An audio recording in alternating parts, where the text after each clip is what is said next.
నమస్తే, నా పేరు తేజకిషోర్. ప్రస్తుతం మనతో పాటు కాంగ్రెస్ పార్టీ మక్తల్ ఎమ్మెల్యే వాగిడి శ్రీహరి గారు మనతో పాటు ఉన్నారు. సార్ నమస్కారం. సార్ నమస్కారం. ఎలా ఉన్నారు sir? Fine. First of all మీకు heartly congratulations sir. Thank you. అంటే ఎన్నో సంవత్సరాల యొక్క శ్రమ ఈరోజు మొన్న ఒక 100 రోజుల క్రితం మీకు తీరింది. ఎలా అనిపిస్తుంది? అంటే ఒక ఎమ్మెల్యేగా మిమ్మల్ని చూసినప్పుడు అంటే మీ యొక్క స్థానికంగా ఉన్నటువంటి కార్యకర్తలు కానీ, ఇంట్లో ఉన్నటువంటి బంధుమిత్రులు కానీ, అంత మరి ముఖ్యంగా మీ పిల్లల కన్నా బంధుమిత్రుల కన్నా ఈ ప్రాంత అవసరాలు చాలా సంతోషపడ్డాయి. ఈ ప్రాంతంలో వెనుకబాటుతనం చాలా సంతోషపడ్డాయి. ఈ ప్రాంతంలో ప్రశ్నించే తత్వం ఏతుందో అది చనిపోయింది. ఇప్పుడు అది లేచి మేము కూడా మక్తల నియోజకవర్గం అనేది ఉంది, దాంట్లో కూడా మేము మనుషులు ఉంటాం అనేటువంటి ఒక కొత్త జీవన విధానం స్టార్ట్ అయిందని నేను. అంటే సార్ ఇప్పుడు చూసుకున్నట్లయితే వాగిడి శ్రీహరి గారు ఎప్పుడో గతంలోనూ ఒక 5 సంవత్సరాల క్రితం ఎమ్మెల్యేగా అవ్వాలి, టికెట్ అనౌన్స్ చేస్తారని నమ్మకంతో మీరు కొంత ప్రాపర్టీని కూడా సేల్ చేశారు. కానీ తర్వాత అది క్యాన్సిల్ అవ్వడం జరిగింది. దానికి గల కారణాలు ఏంటి? సమయం బట్టి ఉంటుంది. 5 సంవత్సరాల క్రితమే కాదు, 2009లో నేను ప్రయత్నం చేసిన, 2014లో ప్రయత్నం చేసిన, 2018లో విపరీతంగా ప్రయత్నం చేసిన. దేవుడు ఇచ్చేటప్పుడు ఇస్తాడేమో అనిపిస్తుంది.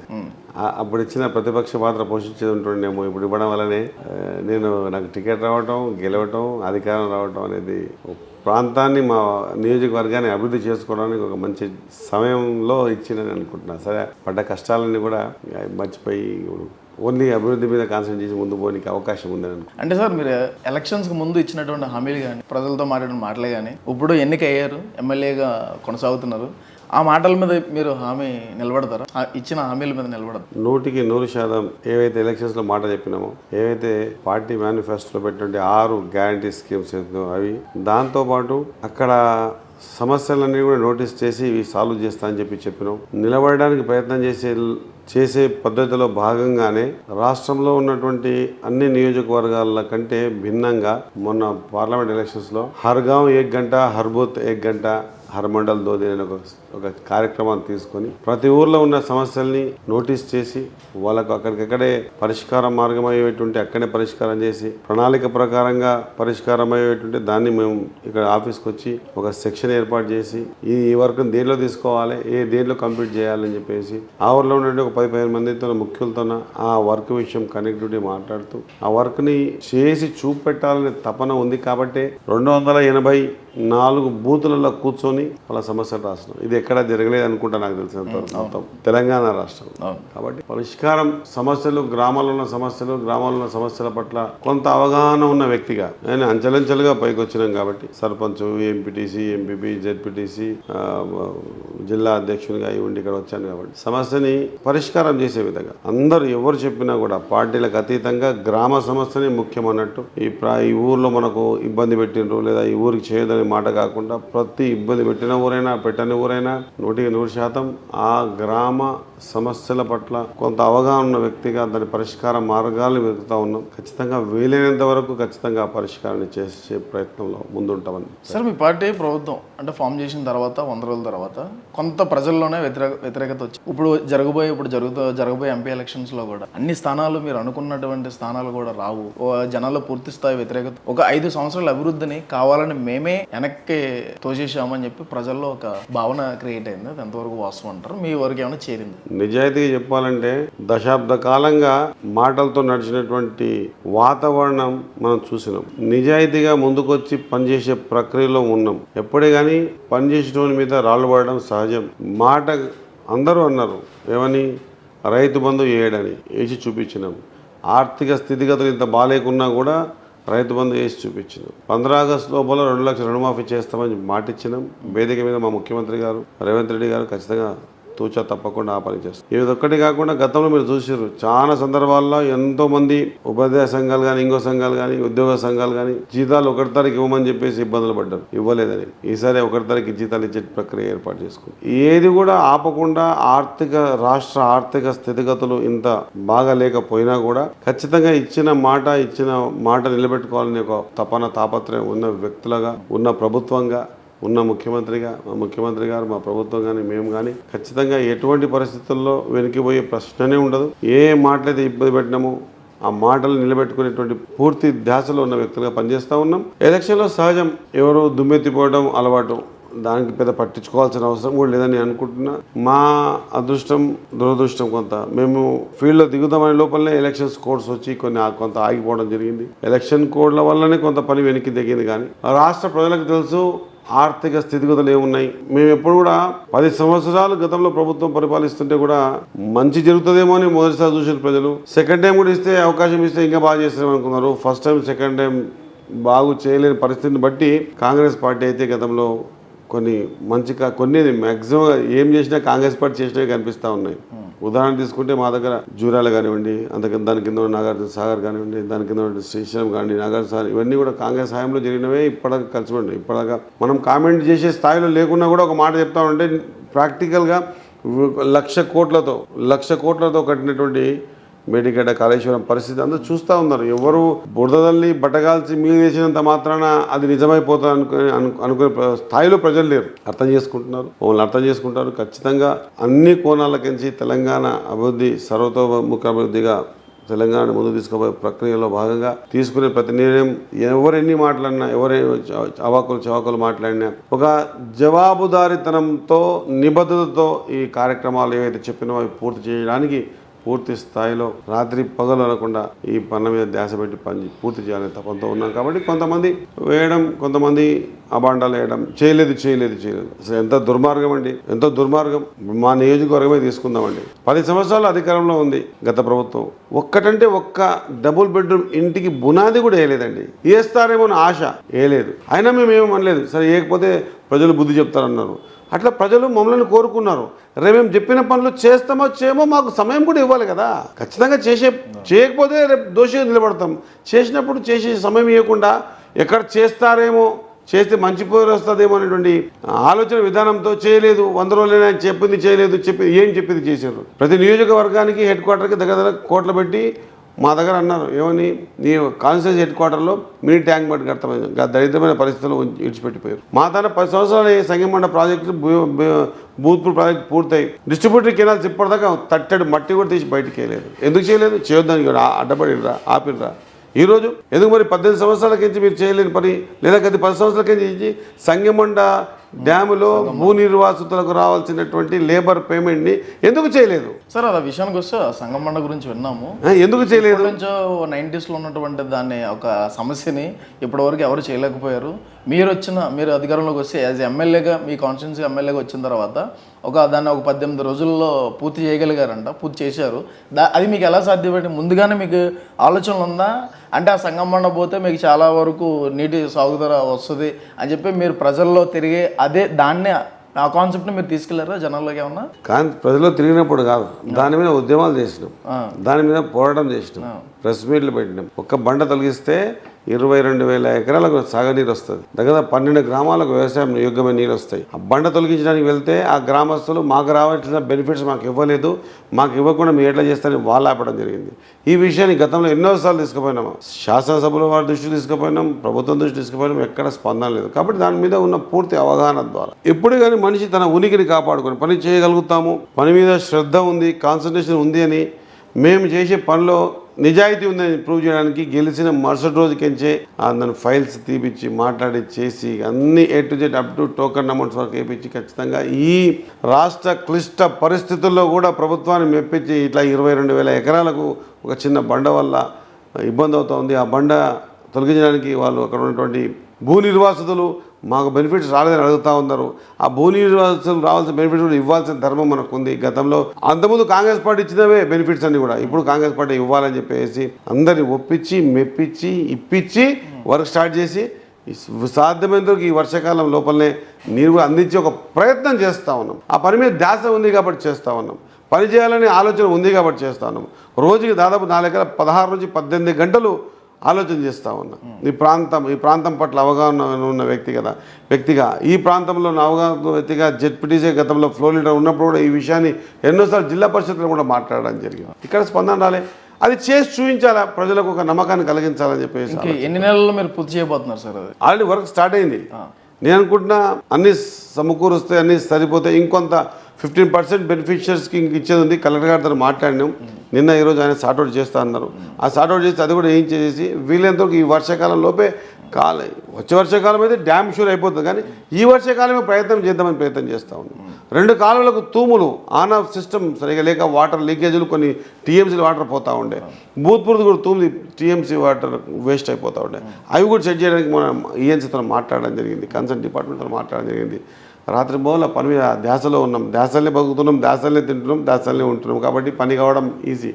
ఆ పని మీద నీకు చేయాలని తపన ఉన్నప్పుడు, చేయాలని బలమైన కోరిక ఉన్నప్పుడు, ఆ నిర్వాసితులకు రావాల్సిన బెనిఫిట్స్ ఇప్పించాలని ఆలోచన ఉన్నప్పుడు అది సాధ్యమవుతుంది.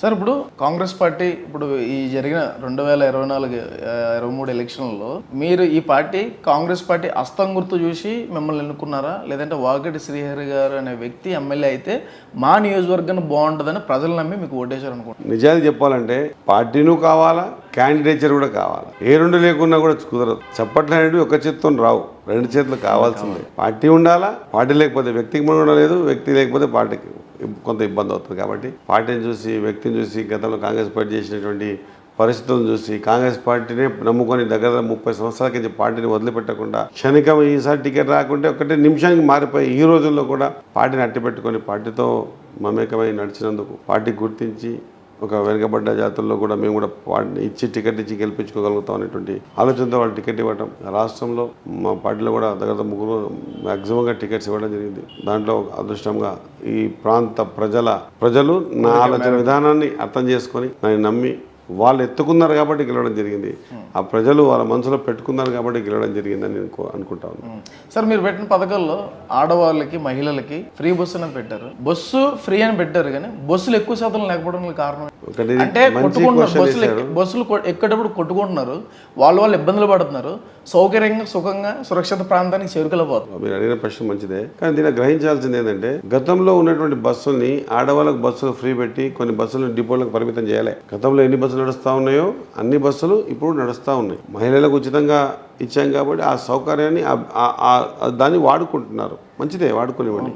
కొంత కష్టం ఉంటుంది కొన్ని రోజులు. తర్వాత ఆల్రెడీ ఈసారి కూడా పొన్నం ప్రభాకర్ గారు మా మంత్రి గారితో మాట్లాడడం జరిగింది. కొత్త బస్సులు తీసుకునే ప్రయత్నం ఉంది. ఆర్థిక స్థితిగతులు బాలేక ఈ కోడ్ల వల్ల కొంత ఆగింది తప్ప ఆ స్కీమ్ని ఇంప్లిమెంట్ చేయాలనే ఆలోచన మాకు ఉండింది. ఆడవాళ్ళకు ఖచ్చితంగా మహిళా తల్లులకు అందరికీ కూడా ఉచితంగా బస్సు ఇవ్వడం. ఇంకా అదొక్కటే కాకుండా మహిళా తల్లులకి ఇంపార్టెన్స్ ఇచ్చి రేపు రాబోయే 5 లక్షల రూపాయల ఇల్లు కూడా మహిళల పేరు మీద పెట్టడం. అదే కాకుండా సిలిండర్ కూడా 500కి ఇవ్వడం. ఇవన్నీ కూడా గతంలో ఏవైతే చెప్పినామో ఆ చెప్పిన ప్రతి సబ్జెక్టు మీద స్టిక్ ఆన్ ఉండాలని పూర్తి ధ్యాసలో ఉన్నాం. ఏదైనా చూడండి, అద్భుతాలు ఏం జరగవు. ఏదైనా వ్యక్తులు అనుకోవాల్సిందే, వ్యవస్థ అనుకోవాల్సిందే. వ్యక్తులు వ్యవస్థ అంతా కూర్చొని ఈ విధంగా చేస్తే మనం బెనిఫిట్ చేయగలుగుతామని అనుకున్నాం. కాబట్టి చేసే ప్రక్రియలో కొంత ఒకరోజు అక్కడో ఇక్కడో అవుతుంది తప్ప వచ్చి ముందే నీకు ఐడియానే కరెక్ట్ లేకపోతే ఏం చేయలేం కదా. ఇప్పుడు నియోజకవర్గానికి ఖచ్చితంగా కొన్ని 100,000 ఇండ్లు ఇస్తామని చెప్పి గతంలో చెప్పడం జరిగింది. ఎక్కడ నుంచి చూపడం అంటే ఎందుకు చేయలేదంటే మనం చెప్పడానికి రాదు కదా. ఇప్పుడు మేము అంటా ఉన్నాం ప్రతి నియోజకవర్గానికి 3,500 ఇండ్లు చొప్పున ఖచ్చితంగా ఇస్తామని.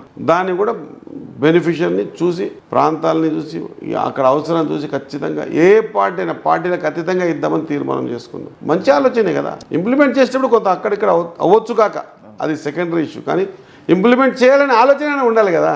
నేను అనుకుంటున్నాను సంకల్పం అయితే ఉండాల్సింది. సార్, ఇప్పుడు గతంలో బీఆర్ఎస్ ప్రభుత్వం కూడా పార్టీ పథకాలు అంతకు మించి మెరుగ్గా పథకాలు మేము ఇస్తామన్నారు. అది కల పథకాలే వేస్ట్, అసలు అవసరం లేదు ప్రజల్ని సోమరపోతలు చేసే ఆలోచన కూడా ఉన్నారు అని చెప్పేసి ఒకప్పుడు మీరు ప్రత్యర్థి పార్టీగా ఉన్నప్పుడు మీ నాయకులు కూడా మాట్లాడడం జరిగింది. మరి అంతకంటే మెరుగ్గా మీరు పథకాలు ప్రవేశపెట్టడానికి కారణం? చాలా విలువైన ప్రశ్ననే. పథకాల ద్వారా ఆర్థిక స్థితిగతులను కొంత బెటర్ చేయడానికి ఉపయోగించడమే తప్ప పథకాల ద్వారా కొంత ఆర్థిక భారం వాళ్ళ మీద పడకుండా ఉండడానికి చెప్పడానికి మా తప్ప వేరే ఇంకొకటి కాదు. 500 రూపాయలు సిలిండర్ ఇస్తా ఉన్నాం. 1200 పెట్టి కొనలేరు, 1100 సిలిండర్ పెట్టి కొనలేరు. కాబట్టి ఆ భారాన్ని మోపొద్దని, పథకం ద్వారా భారాన్ని మోపొద్దని. ఇప్పుడు పెన్షన్ ఇస్తా ఉన్నాం. ఈ రోజుల్లో సరిపోవు కాబట్టి ఎంతో బదలాం లేపారు, ఎంతో అన్నారు. వాళ్ళు ఇస్తలేరు, మేమే ఇస్తామన్నారు. వస్తే ఇస్తామా కొద్దిగా వేచి చూడాల్సిందే కదా. పథకాల ద్వారా ఆర్థిక జీవన విధానంలో కొంత మనం ఏమైనా వాళ్ళకి సహకారం చేసినందుకు పనుకోవచ్చు తప్ప ఈ పథకం ద్వారా వాళ్ళు ఏమైనా తులం బంగారం వేసుకొని మెళ్ళ వేసుకొని లేదు, ఇంకోటి కాదు. వాళ్ళ జీవన విధానంలో ఇప్పుడు 60 ఏళ్ళు దాటినటువంటి 50 ఏళ్ళు దాటినటువంటి ఒక ముసలవ్వకు తాతకు పెన్షన్ ఇచ్చే కార్యక్రమం, ఎన్నో స్థితిగతులు, ఎన్నో చిక్కుముళ్ళు ఉంటాయి జీవన విధానం. కొంత బెటర్గా ఆయనకు చేయడానికి పనికొచ్చేటువంటి విధానాన్ని చూస్తాం. కాబట్టి పథకం ద్వారా సోమరిపోతులు చేయడం అనేది ఎంత అని అంటూ ఉన్నారో అంతే పరోక్షంగా రెండో వైపు చూస్తే పథకం ద్వారా కొంతవరకు వెసులుబాటు కలిగిద్దాం అన్న జీవన విధానంలో అనే ఆలోచన తప్ప. అందుకే కదా మేము కూడా ఖచ్చితంగా రేపు రాబోయే రోజుల్లో ఎంప్లాయ్మెంట్ జనరేట్ చేయడం కానీ ఇంకోటి కానీ ఇప్పుడు చాలా ఆలోచనలు ఇప్పుడే కదా 4-5 నెలలే అయింది కదా, కొంచెం చూడాలి కదా, 4-5 నెలలే అయింది కదా. సార్ ఇప్పుడు మీ పెద్దది పార్టీ పైన కక్ష సాధింపు చర్య ఏమైనా తీసుకునే ఆలోచనలో ఉండే ఇటువంటి కొన్ని కార్యక్రమాలు చేస్తున్నారు. చెప్పండి, మీరు ఒక్కటి చెప్పండి. ఇప్పుడు మా మరి మొన్న ప్రతిపక్ష పార్టీ మీద కక్ష సాధింపు చర్య తీసుకునేది ఒక్కటి చూపించండి, ఒక్కటి. మొన్న మల్లారెడ్డి వాళ్ళ ఫ్యామిలీ మీద వాళ్ళకు ఉన్నటువంటి ప్రాపర్టీస్ కానీ లిటిగేషన్ ఉన్నాయని చెప్పేసి మొత్తం బయటకు తీసి మొన్న అరెస్ట్ కూడా చేయడం జరిగింది.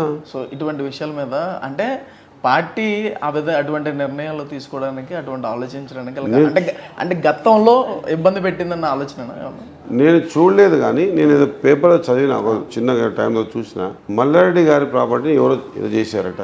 ఆయన తన డాక్యుమెంట్ చూపిస్తున్నారు, మల్లారెడ్డి గారి డాక్యుమెంట్ చూపిస్తున్నారు. ఆ డాక్యుమెంట్ చూపించుకొని ఎవరిది క్లియర్ చేసుకొని బయటపడతారు తప్పించి ఒకవేళ నిజంగా కక్ష సాధింపనే మాటనే ఉంటే ఎన్నో విషయాలని రేవంత్ రెడ్డి గారు డ్రోన్ కెమెరా ఆయన నడిపకపోయినా కూడా నడిపిందని చెప్పేసి 14 రోజులు రిమాండ్లో పెట్టారు కదా. ఒక ప్రతిపక్ష నాయుడు పిసిసి అధ్యక్షుడు పార్టీ తెలంగాణ కాంగ్రెస్ పార్టీ అధ్యక్షుడిని 14 రోజులు రిమాండ్ చేస్తే కూడా కక్ష సాధింపు అనుకుంటే ఎన్నో విషయాలు వందల విషయాలు ఉన్నాయి. ఇప్పుడు కాలేజ్ విషయం మేడిగడ్డ ప్రాజెక్ట్ ఉంది, కక్ష సాధింపు అనుకుంటే దాని మీద ఎక్కడ పోయేవాళ్ళం, కానీ దాన్ని ఎట్లా ఇంకా రెక్టిఫై చేసి దాన్ని కాపాడుకునే ప్రయత్నం చేస్తున్నాం. ఇది కక్ష సాధింపు ఎట్లయితుంది మీరు చెప్పండి. మనం ఓపెన్గా మాట్లాడుతున్నాం, దాపెట్టకుండా మాట్లాడుతున్నాం. కక్ష సాధింపు అంటే లేనిది గెలికి దాన్ని చిక్కేసి దాని ద్వారా ఆయన్ని ఇబ్బంది పెట్టడం కక్ష సాధింపు అవుతుంది. అదే మా నాయకుడు స్పష్టంగా ఉన్నాడు, ఈ మధ్యకాలం ఇంటర్వ్యూలు కూడా స్పష్టంగా చెప్పిండు, నేను ఎటువంటి పరిస్థితుల్లో ఆయన మీద కక్ష సాధింపు చేయాల్సిన అవసరం లేదు, ఆయన చేసి తప్పిదాలు ఆయన చుట్టుకుంటే నేను చేయాల్సిన అవసరం లేదని చెప్పిండు తప్ప అదే ఆలోచన విధానంతో ముందుకు పోతుంది తప్ప. కక్ష సాధింపు అంటే ఇప్పుడు గతంలో సామెతలు చెప్పేది, పొట్టోని పొడవు కొడితే పొడవుని పోషమ్మ కొడుతుంది అని చెప్పేసి. వాళ్ళు చేసినని మనం చేస్తే మనం చేసేవాడు ఇంకోటి పుడతాడు కదా. కాబట్టి అటువంటి ఆలోచన లేనే లేదు.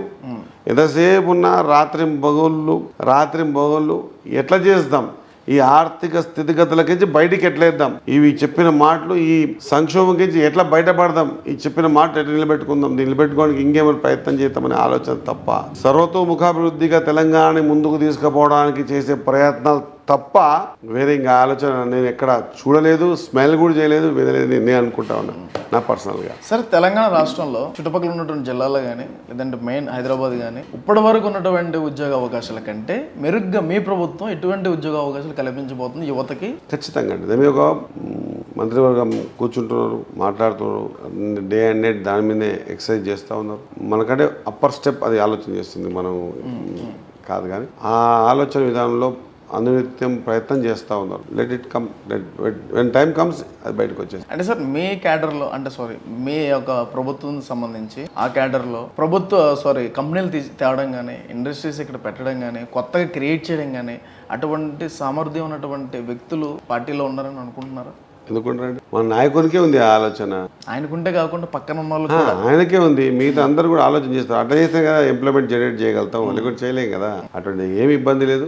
నేనేమంటున్నా అంటే మీకు పెద్దరికం ఇచ్చాం, దానికి టైం బాండ్ ఉంది, పెద్దరికం ఇచ్చాం, టైం బాండ్ ఉంది. ఆ టైం బాండ్లో మీరు చేసే ఎఫిషియన్సీ బట్టే రేపు భవిష్యత్తు మీకు నిర్ణయింపబడుతుంది. ఆ టైం బాండ్ కాకన్నా ముందే నువ్వు అట్టెట్ట 10 కిలోమీటర్ నడవమంటున్నావు, నీకు కిలోమీటర్ కంప్లీట్ కానీ నువ్వు నడవలేవు నడుస్తాను లేదు, సమర్థత చూడు, నాకు టైం బాండ్ ఇచ్చినావు కదా, నేను రీచ్ అవుతాను లేదు చూడు, చూసిన తర్వాత మాట్లాడ. కానీ ఎక్కడ నడుస్తానేమో, ఎక్కడ రీచ్ అయిపోతానేమో, ఎక్కడ పెద్ద పేరు వస్తుందేమో అని చెప్పేసి భయాందోళనలతో నువ్వు పోలేవు అని చెప్పి నెగిటివ్ థాట్స్లో పోతే ఏది కూడా జరగదు.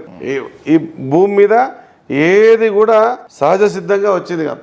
మనిషి ఆలోచన విధానం ద్వారానే ప్రతిది కూడా క్రియేషన్ అవుతుంది. మనిషి ఆలోచన విధానమే. కాబట్టి ఈ ఆలోచన విధానాన్ని మేము చేసే పద్ధతిని ప్రజలకు విశ్వసింపజేసే ప్రక్రియ మా మీద ఉంది కదా. మా జవాబుదారి మాకు లేదా? ప్రజల విశ్వాసం చూరగొనాలనే ఆలోచన మాకు లేదా? చూరగొంటున్నాం కదా. 100% ప్రతిదీ కూడా ఏదైతే చెప్పినామో ఆ చెప్పిన ప్రతి పనిని విడుదల వారీగా కొన్ని తొందరగా చేయగలుగుతాం, కొంత లాంగర్లో చేయగలుగుతాం, ఆ విధంగా చేస్తాం. మరొకసారి మీరు ప్రతీకారం అన్నందుకు మళ్ళీ గుర్తు కోసం మాట చెప్తా ఉన్నా. ప్రతీకార చర్యని అనుకుంటే మేడిగడ్డ కానీ కాళేశ్వరం జరిగినటువంటి నష్టాన్ని రాష్ట్రమంతా చూసింది. ఆ నష్టాన్ని ఏం చేయకుండా ఉండి మనం ఒక చేసుకుంటూ పోతే దానికి ప్రతీకార చర్య జరుగుతుంది. కానీ అది చెడిపోదు. అది ప్రభుత్వ ధనం ద్వారా లక్ష వేల కోట్లతో కట్టినటువంటి దాన్ని ప్రజలకు ఉపయోగపడే విధంగా వాళ్ళు తప్పు చేశారు, దాన్ని సరిచేసి ఏ విధంగా చేయాలనేటువంటి కమిటీ వేసి దానికి పనిచేస్తాం. ఎక్కడ అట్లా ఉండదండి. రాజకీయ అనుభవం ఉండి లేదా పెద్దరికం చేతికి వచ్చిన ఏ వ్యవస్థ అయినా, ఏ పార్టీ అయినా, ఏదైనా ఒక రెండు తప్ప ఏదైనా ఒకవేళ భవిష్యత్తులో మనం నిలదొక్కుని నిలబడాలనుకున్నటువంటి ఎవరైనా ప్రతీకార చర్యని బయట వదిలిపెడితే తప్ప, ప్రతీకార చర్య ఆలోచన వ్యతిరేకంగా తీసేస్తే తప్ప అభివృద్ధి దిక్కు దృష్టి సారించలేదండి. మీరు చెప్పండి, ఇప్పుడు 18 గంటలు 18 గంటలు పనిచేస్తూ ఉన్నాం. ప్రతీకారం గురించి ఆలోచన చేయడానికి సమయమైనా ఉందా? కాబట్టి ఇవన్నీ కూడా ప్రతిపక్షాలు మాట్లాడుతూ ఉంటారు వాళ్ళ గురించి. వాళ్ళు ఎక్కడ ఏమైపోయింది నేను గ్రహించింది, నాకు అంత అనుభవం లేదు, కానీ నేను లోకల్ బాడీతో అనుభవం ఉండొచ్చు, కానీ ఈ అసెంబ్లీలో కానీ లేకుంటే యాజ్ ఏ ఎమ్మెల్యేగా ఓ శాసనసభ్యునిగా నాకు అనుభవం తక్కువ ఉండొచ్చు, కానీ 5 నెలలు అయింది కదా. కానీ ఒకటి అభద్రత భావానికి గురవుతున్న వ్యక్తులకు నేను చెప్పే మాట ఏంటంటే, చేసిన తప్పిదాలు అవి వద్దన్నా అవునన్నా బయటకు వస్తాయి. అవి ఎక్కడ బయటకు వస్తాయో అని చెప్పేసి బురద చల్లే కార్యక్రమం, బట్టగాల్సి మీదేసే కార్యక్రమం, ఎదుటి వ్యక్తిని తప్పుగా చూపించే కార్యక్రమం, ఇవన్నీ చేయడం వల్ల ఇంకా డీగ్రేడ్ అవుతారే తప్ప మీరు చేసిన తప్పులు ఎక్కడ తుడిచిపెట్టుకోపోవన్న విషయాన్ని మాత్రం తెలియజేస్తా ఉన్నా. 100% తెలంగాణ ఇంకా నిజాయితీగా మాట్లాడాలంటే భారతదేశ స్వాతంత్ర ఉద్యమంలో ప్రధాన పాత్ర పోషించింది కాంగ్రెస్. తెలంగాణ ఇవ్వడంలో పాత్ర కాదు, కాంగ్రెసే ఇచ్చింది. అవతల ఆంధ్రప్రదేశ్లో ఒక్క సీటు రాదని తెలిసినా కూడా తెలంగాణ ప్రజల అమాయకత్వాన్ని, అవసరాన్ని గుర్తించి గ్రహించి రాజకీయాలు, పార్టీలు, ఎమ్మెల్యేలు గెలవడం ముఖ్యం కాదు, ఈ ప్రాంత ప్రయోజనాలు, ఈ ప్రాంత వ్యక్తుల మనోగతాలు, జీవన విధానాలు ముఖ్యమని ఆలోచన చేసి ధైర్యంగా ఇచ్చింది కాంగ్రెస్ పార్టీ. సార్, అదే కాంగ్రెస్ పార్టీ తెలంగాణకి ధైర్యంగా ఇచ్చిందని చెప్పేసి మీరు అంటున్నారు.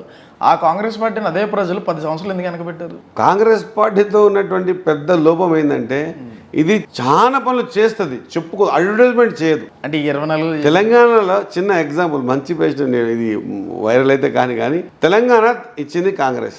సోనియా గాంధీ గారు రూమ్స్ చేసి అందరు. ఇది ఇప్పుడున్న ప్రతిపక్ష నాయకుడు ప్రధాన కేసీఆర్ గారే స్పష్టంగా ధీర వనిత, ఈమె లేకుంటే తెలంగాణ వచ్చేదే కాదు, నేను శాసనసభలో ఆన్ రికార్డ్ మాట్లాడుతా ఉన్నా, ఈమె లేకుంటే ఇంత ధైర్యవంతురాలు నేను ఎక్కడ చూడలేదు, తెలంగాణ ఉన్నన్ని రోజులు సోనియా గాంధీని గుర్తుపెట్టుకోవాల్సిందని చెప్పిన మాట మీరు కూడా విని ఉంటారు. అట్లా ఇచ్చిన సోనియా గాంధీ గారు సోనియా గాంధీ గారిని ఒప్పేయడానికి కాంగ్రెస్ పార్టీ ముఖ్య నాయకులు అయితే ప్రయత్నం చేసింటారు కదా. చేసి ఒప్పించి చెప్పించిన వాళ్ళు ఎవరు కూడా ఢిల్లీకించి హైదరాబాద్కి ఫ్లైట్లో దిగితే ఎక్కడ మేము తెలంగాణ తెచ్చినామని చెప్పి డంబాచారం చేసుకోలే.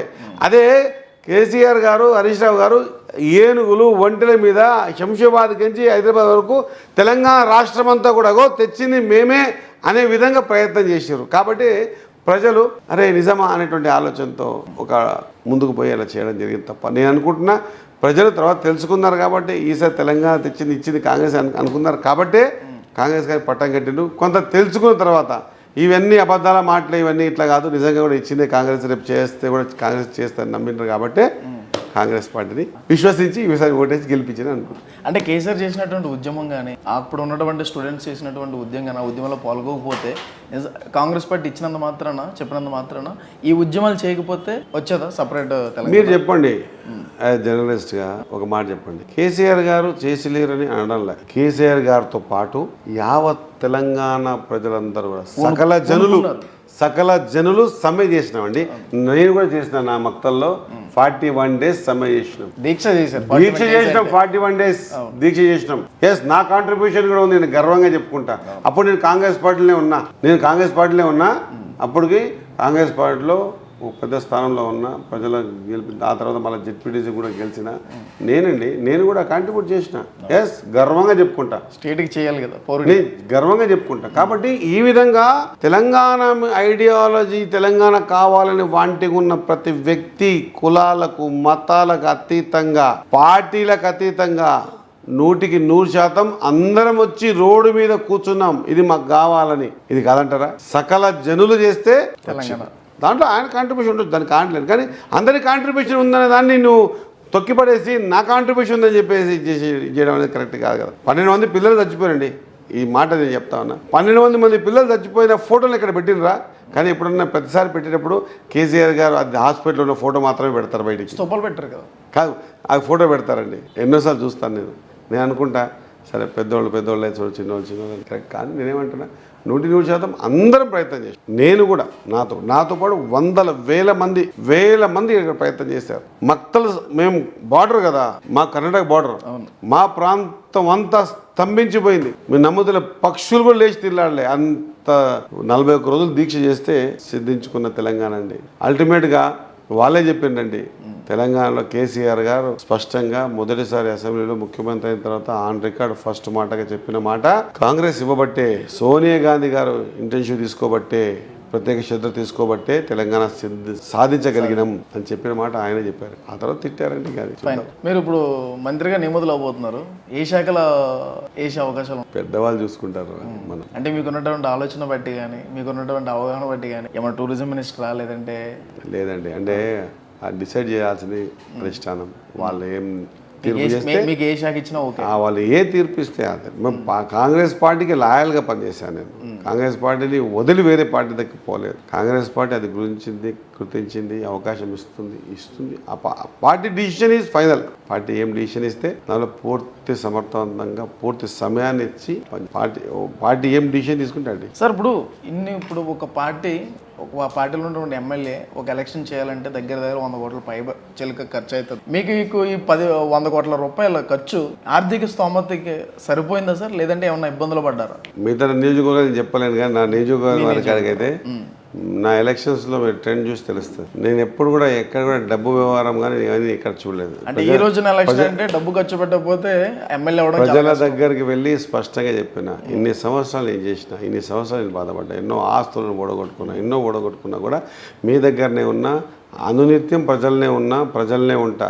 నా పుట్టుక నా చేతిలో లేదు, కానీ నా చావు నా చేతిలో ఉంటుంది. ఆ చావును మాత్రం ప్రజల శ్రేయస్సు కోసం, సామాన్య మనుషుల వాళ్ళ మధ్యన గడపడం కోసం, వాళ్ళ అభ్యున్నతి కోసం, వాళ్ళ ఆర్థిక స్థితిగతులు బాగా కావడానికి, వారి జీవన విధానంలో నా నుంచి కొంత లేదా ప్రభుత్వం ద్వారా కొంత ఏ పరంగానైనా వారిని బాగా చేయడానికి చేసే ప్రయత్నంలోనే ఉండాలి. ఆ ప్రయత్నంలో నా ఊపిరి ఆగాలనేది నా కోరిక.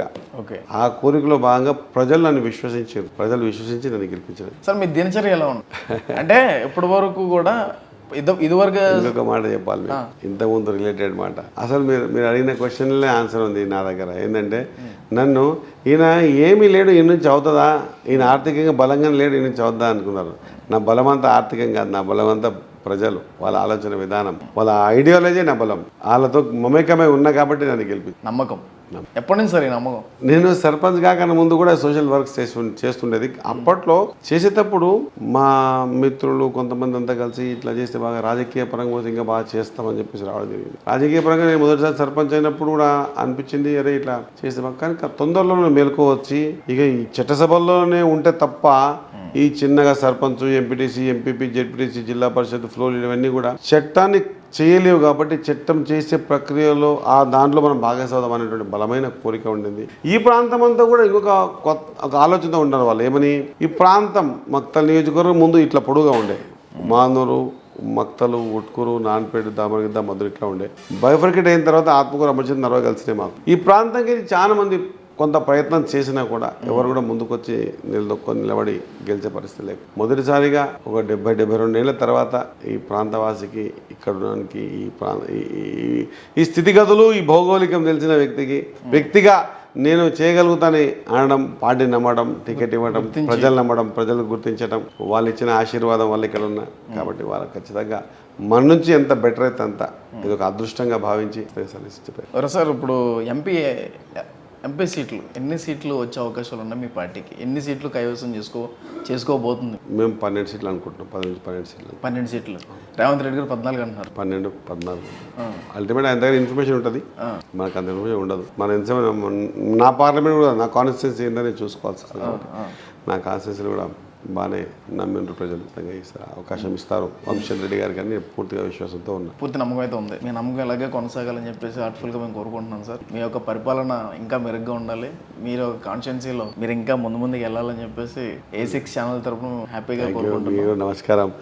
100% ఈ ప్రాంతం ఇచ్చిన అవకాశాన్ని పూర్తి స్థాయిలో సద్వినియోగం చేసుకొని, ఈ ప్రాంతం వెనుకబడతానికి గురైంది, చాలా సంవత్సరాలు వెనుకబడిపోయింది. మీరు నమ్ముతలేండి, ఈ ప్రాంతంలో ఈ రోజు వరకు కూడా ఒక డబుల్ బెడ్రూమ్ ఇల్లు తెచ్చుకునే పరిస్థితి లేదు. ఈ ప్రాంతం ఈనాటి వరకు కూడా ఒక డిగ్రీ కాలేజీని ఏర్పాటు చేసుకునే పరిస్థితి లేదు. వ్యవస్థ పుట్టినప్పటి నుంచి మక్తల్ పేరు ఉంది. ఒక పాలిటెక్నిక్ కాలేజ్ లేదు, ఒక నర్సింగ్ కాలేజ్ లేదు. అసలు వ్యవసాయ యోగ్యమైన భూములు ఎన్నో ఉన్నాయి. ఆ కృష్ణానది పక్కనే ఉన్న భూముల్లో దాన్ని దాటి బయటకు వచ్చి ఇంకా నీళ్ళు తీసుకొచ్చి ఈ ప్రాంతం అంతా సస్యశ్యామలం చేద్దామనేటువంటి పరిస్థితి లేదు. ఆనాడు కాంగ్రెస్ పార్టీ రాజశేఖర గారి హయాంలో జరిగినటువంటి భూత్పూర్ కానీ సంగమండ కానీ ఈ కాన్స్టిట్యూన్సీలో ఉన్న జూరాల బ్యాక్వర్డ్ అనే కాన్స్టిట్యూన్సీలో ఉన్నా కూడా వ్యవసాయకి యోగ్యమైనటువంటి భూములు వేల ఎకరాలు ఉన్నా కూడా దాన్ని ఏ విధంగా తీసుకొచ్చి ఈ ప్రాంతం అంతా సస్యశ్యామలం చేయాలనే ఆలోచన ఎవరికి రాలేదు. బౌద్ధించిన కార్యక్రమం వల్ల ఈ ప్రాంతం వెనుకబాటుతనాన్ని కొంత గొప్ప బెటర్ చేయడానికి అవకాశం ఇచ్చారు. మీకు అవకాశం వచ్చింది. ఈ మట్టికి సర్వీస్ చేసే అవకాశం వచ్చింది. ఖచ్చితంగా కులాల వారీగా మతాల వారీగా కాకుండా ఈ ప్రాంత వెనుకబాటుతనాన్ని ఒక టార్గెట్ చేసుకొని దాన్ని పోగొట్టే ప్రక్రియ చేద్దాం. సమైక్య మానవత్వానికి ఖచ్చితంగా పట్టం కట్టబోతున్నారు. ఖచ్చితంగా సార్ ఇక్కడ బస్ స్టాండ్ చూసాను సార్, దాని మీద మీరు ఆలోచన చేసే అవకాశాలు ఉన్నాయా? ఉన్నాయండి. బస్ స్టాండ్ కొంచెం ఇబ్బందికరంగా కనిపించింది. మీరు ఒక 3-4 years తర్వాత మళ్ళీ ఒకసారి రావాలా, ఈసారి ఫోటో తీసుకోపోండి. ఒక 4 years తర్వాత మళ్ళీ వచ్చింది మళ్ళీ మీరు చెక్ చేసుకోండి. ఖచ్చితంగా ఈ ప్రాంతంని 100% బాగు చేయాలి. అందరికి చెప్పడం జరిగింది. ఇరిగేటెడ్ కానీ లేకపోతే ఎడ్యుకేషన్ పరంగా కానీ ఎడ్యుకేషన్ హబ్గా కానీ ఈ ప్రాంతంలో కావాల్సిన ప్రతి సౌకర్యాన్ని గురించి నిర్భయంగా ఎక్కడన్నా మాట్లాడి అది మా ప్రభుత్వం ఉన్న కూడా మా రేవంత్ రెడ్డి గారి దగ్గర, మా మంత్రుల దగ్గర, మా ముఖ్యమంత్రి గారి దగ్గర రిక్వెస్ట్ చేసి కొట్టాడిన సార్ మా ప్రాంతం ఇట్లా అని చెప్పేసి. అంతకంటే ముఖ్యంగా అడగకనే ముందే ఆయన ఈ ప్రాంతంలో ఉన్నటువంటి దగ్గర 40,000-45,000 ఎకరాల భూమికి నీళ్ళిచ్చే కార్యక్రమాన్ని మక్తల్, నారాయణపేట, కొడంగల్ ఎత్తిపోతల పథకం 2,945 కోట్లతో ఇచ్చి మా ప్రాంతాన్ని అంతా కూడా సస్యశ్యామలం చేసే ప్రయత్నం చేస్తా ఉన్నారు. ఇంతకంటే ఇంకేం కావాలి. నేను అదృష్టవంతుని. ఎన్నో మా 3-4 తరాల వాళ్ళు చేసిన ప్రయత్నం ఎవరికి కాలే, కానీ ఈసారి నా హయాంలో జరుగుతూ ఉంది. జియో నెంబర్ 69 జియో నెంబర్ 14 కాబోతుంది. అయ్యింది, ఆల్రెడీ ఫండింగ్ అయింది, అన్ని ఎస్టిమేట్స్ తయారవుతూ ఉన్నాయి, అన్ని ప్రయత్నం చేస్తూ ఉన్నాయి. ఆ మక్తల్, నారాయణపేట, కొడంగల్ ఎత్తిపోతల పథకం ద్వారా ఈ ప్రాంతం అంతా కూడా సస్యశ్యామలం అయితే ఇక అంతకంటే అదృష్టమే ఉంటుంది. అవును సార్, మీ కోరిక నెరవేరాలి. Thank you sir. చివరిగా ఒక ప్రశ్న, చెప్పండి. ఏపీ రాజకీయాల గురించి ఈసారి వచ్చే ఏ పార్టీ ఏ ప్రభుత్వానికి కైవసం చేసుకోబోతున్నాను? నిజాయితీ చెప్పాలంటే నాకు అవగాహన లేదండి. ఏపీ రాజకీయాలు తెలుసు కదా సార్? లేదండి, అవగాహన లేదు. మీరు నమ్ముతారని 2 months ఈ పార్లమెంట్ ఎలక్షన్స్లో కాలు తీసి బయట పెట్టలేదండి. నా నియోజకవర్గం అయింది, నా తెలంగాణ అయింది, నా పార్లమెంట్ అయింది తప్పించి. కాబట్టి ఏపీ రాజకీయాల గురించి మనం తెలియని చెప్పి ఏదో నాకు తెలిసిందో అన్నట్టు ఏదో రాయికి తగిలితే నా మంత్రం తలగొని నీ మంత్రం కాకుండా కూడా అవగాహన లేని మాట్లాడడం మంచిది కాదేమో అనుకుంటున్నాను. Thank you sir.